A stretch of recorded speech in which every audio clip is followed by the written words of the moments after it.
unworthy, I'll never get better. Just like, it was just very, very dark thoughts. I was so sad for, I'm like, oh my God, I'm like, that was me. Are you sure you're on the right assessment? And like, that, I said these things.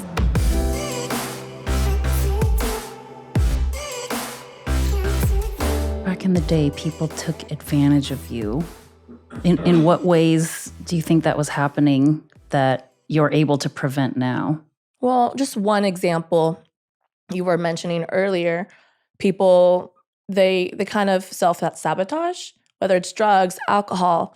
For me, I didn't do any of that. For me, my reckless behavior was being promiscuous. And that's kind of like what I learned growing up, was giving yourself in return for love. So that's what I thought I had to do in order to receive any sort of love. And so I would give myself to guys, and like thinking, oh, this is how they're going to accept me. This is like where they're going to love me. This is where I'm valued.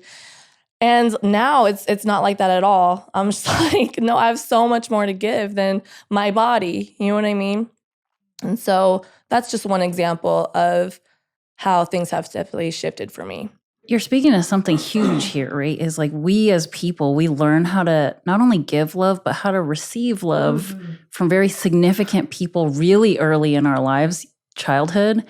And those people that are supposed to love us unconditionally, keep us safe, nurture us, show us that the world is a safe place, have a lot of power over us as young children. And so what I'm hearing is when you were a young child, some kind of event or series of events taught you that love means something, specific, right?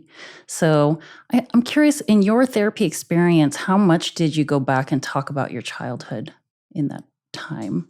When I went to therapy, we did go, well, you kind of have to understand why you feel this way. And it does stem from your childhood, everything. So we really did start from there, and we broke it down from there. It really does help you start to realize how you're acting in the present it stems from that. We reenact, we try to correct what happened to us as kids in our adult relationships. And I think we all try to the best of our ability, but to try to correct something that happened to us when we're 6. We didn't know any better, Yes. Trying to make this 6-year-old, be smarter. You should have known better, which we tell ourselves all the time. It sounds like you learned to have compassion for the small child inside of you. Yes, 100%. Like, even to this day, I'm 27 years old, and to this day, I still feel like that little girl. Like, I feel like it's my duty to protect myself and be that person little Ashley needed when she was younger. You really do feel like it's your fault, like, or you should have done this differently or should have done that. You blame yourself and you're ashamed of it, but really it's not in your control, and the people in your lives should have been the ones protecting you. Yeah, shame. Shame is a very powerful thing, right? It's like there's like a difference between when we feel guilty for doing something bad, we recognize that this thing, we probably could have made a different choice. But shame is like adding some really painful and uncomfortable stuff on top of that. I did this bad thing because I'm a bad person, or this bad thing happened to me and I deserved it because I'm a bad person. Like in therapy, do you feel like you can remember some kind of shift in that sense of shame, like something that released you from feeling like all this stuff happened to me because I'm bad? What about this process? What about talking about yourself and your life helped you start to shift this idea away from being a bad person? Because I'm hearing you say that you are a good person. When did that change? Like, how does that change? There's not one moment where it just shifts. It truly happens over time. And within my time of therapy, the 2 years, of course, relationships, jobs, real life situations are happening. And when I'm acting on them and I feel like, oh, this is happening to me, I deserve it anyways, I'm a piece of crap. You know what I mean? Like, and so you would accept that for yourself. But over time, you realize like, wait a minute, like I don't deserve that at all. It shouldn't be happening to me. You shouldn't accept that. And once you create those boundaries for yourself and practice it, it does get better. a lot of people wonder, like, why do we go to therapy every week? What is it about this cadence of whatever? And it's like, why don't we go every day if I'm trying to solve this huge problem that's been part of my life for such a long time? And really, your life, your healing is what happens outside of therapy. It's just 1 hour a week. Most of the time, it's like you can't expect this 1 hour a week talking to someone on a couch or whatever to fix everything. It's talking about some stuff, learning some things, identifying feelings and behaviors that you could try to start working on in a different way. And it's in your real life outside of the session that this transformation is really happening. For some people, very gradually and over a long period of time. You mentioned you're 27. That's like, potentially 25 years of learning how to be in a particular space in a body. And it's going to take time to like unlearn, relearn, and start seeing the world in a way that is safe, right? So what would you say, like, if you had not gone to therapy, where would we be? Where would you be? Oh my goodness. Like, if I never went to therapy, I would not be the person that I am today, nor be the person that I'm becoming. My self-awareness has grown so much, and I'm able to take care of myself more mentally. I'm able to value my thoughts more, or just like, again, if I'm negative, I recognize it real quick and I try to change it into something more enlightening and more actually true. Go from false to true.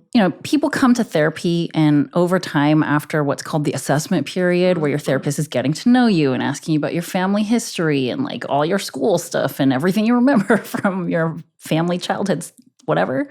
Once you move past this initial period where you're building this relationship, you start thinking about goals. What are the goals that I want to work on? And so you and your therapist like agree on these usually 2 or 3 major things that you want to achieve through this process.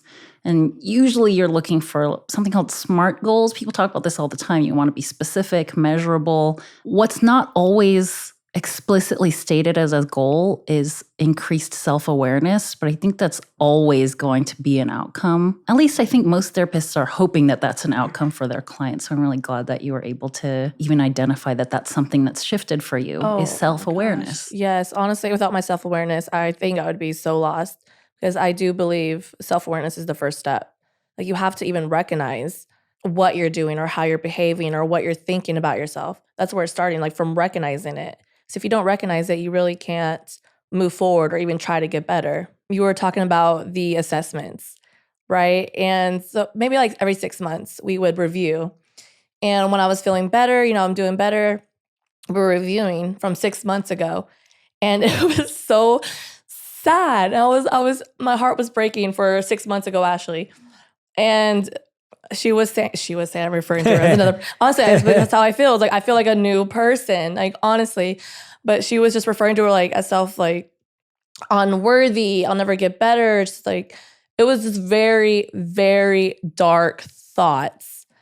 And I was so sad for her. I'm like, oh my God. I'm like, that was me. Are you sure you're on the right assessment? And like, that, I said these things, and yeah, it's true. It was just like, it was a transformation. And to reflect back on all of those and like how I was feeling, where I am today, it was a good feeling, because I wasn't feeling that way any longer. Yeah. What you said is like exciting to me, because you're describing this very powerful component of not just therapy, but just like tracking your thoughts, tracking your moods, your behaviors. This is like why a lot of people choose to journal. They like to look back and see how far they've come. Like, if you never wrote down or put somewhere where you could remember where you were, it's very, very hard to identify how much better you've become, how much better you're feeling. So in therapy, it's a really like specific, intentional place to be able to have someone else doing that with you, tracking stuff, bringing your attention back to like, remember what you said last time? Because that doesn't really fit with what you're saying today. I'm hearing that you had a great therapist, really. It's like somebody that great. Yeah, is with you in this moment, but also taking you back to relevant moments in the past to make connections. This is what helps people gain better self-awareness, because self-aware people think about themselves in every chapter and season of their lives, try to relate the past to the present and how that's going to affect their future. And really, somebody that's not self-aware, it's going to be really hard for them to practice empathy, the ability to feel for another. Mhm. So can you say anything about like your experience with empathy and whether you've noticed like a shift with that with your improved self-awareness? Yeah. So I always considered myself an empathetic person, even before then. But there would be times where I'd feel like a robot, like almost incapable of feeling sorry for somebody. I like just I feel bad because I'm like I feel like I should feel something towards them, but I don't. And I really do. I think that helped me later on down the line to be more empathetic, 100%. That's like a big life thing. It's like I think we're all hardwired to connect, to want to be with other people, to have intimacy with folks that are important to us. And how can you do that if you don't even know who you are? Yes, 100%. When you're really not sure of who you are, I mean, I don't know who I am. I'm still growing, but at that time, when you're just kind of like, I would describe myself as a loose cannon, you know what I mean? Like, I couldn't process any type of emotions or receive love. Like, I didn't know what that looked like. I didn't know how to accept it nor return it. It really affected how I dealt with relationships, friendships, careers, just because I didn't even know how certain emotions or certain situations would look like.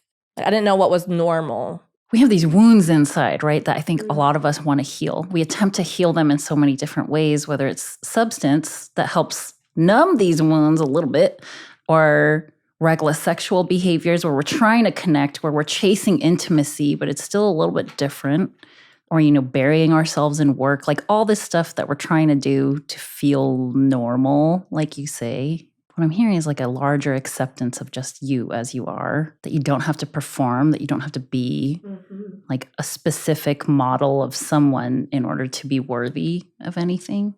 You really accomplished a lot. Thank you. What would you say were your initial goals? I mean, past the point of like being forced into therapy, Yeah. When did it become a choice to you? There'd be times where I would look forward to therapy and things would happen throughout the week. And I used to go to therapy once a week. I would leave the house and I would just be like, my therapist is gonna get an earful today. Like I couldn't wait to share what I was going through with my therapist, like someone who understands, wasn't judging me, someone who can break it down for me. And that was really refreshing because I still don't really have that support system family-wise. So having that one person in my life that I can trust and turn to, it was amazing. Somebody that's listening to you to respond to you about you. You mentioned like, I don't have this in my family. And like even people with very loving, very caring, very well-meaning families still don't really always have that with family because those good intentions also come with their own baggage and their own feelings and their own agendas of what they want between them and you.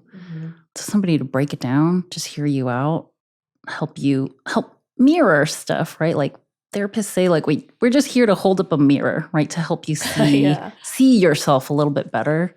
Because we all go through trauma that makes it very difficult for us to like see past all this stuff that we build up to protect ourselves from future traumas.